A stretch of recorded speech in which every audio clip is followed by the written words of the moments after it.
Hi all, we'll present our work about using deep networks for scientific discovery in physiological signals.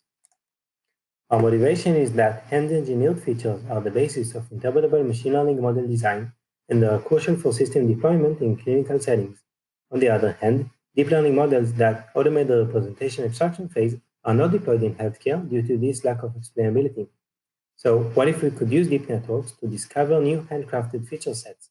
Then these features could be used in simple interpretable models and be trusted by clinicians. We propose a method that pushes neural networks towards discovering new features. By adding some known feature sets into a network's latent representation layer and imposing independence between the two, the network is encouraged to learn an orthogonal representation to the known domain knowledge. This is achieved by optimizing an objective that trades off between classification performance and statistical independence. Finally, we analyze this constrained representation using class activation mappings, hopefully discovering new features. Here's an overview of the system.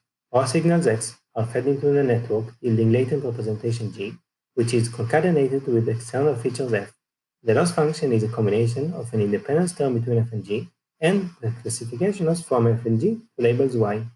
We demonstrate this approach in two domains: arrhythmia detection in ECG signals and REM detection in EEG signals. And our goal here is to rediscover the known, to recover domain knowledge.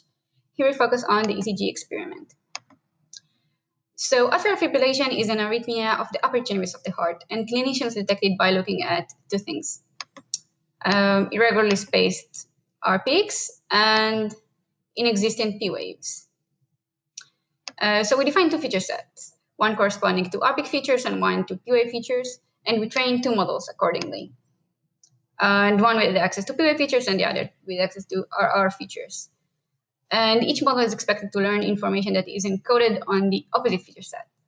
So when we examine the mean class activation maps of the R constrained model, that is the model that is forced to be independent from the RR features, we can see a clear peak at the beginning of the P-wave window where the P-wave should have appeared. So we can conclude that we have discovered that the model has discovered a new feature that is relevant for this classification. And when we look at the P-wave constrained model, we can see the activation has shifted toward the beginning of the QRS, marking the peak.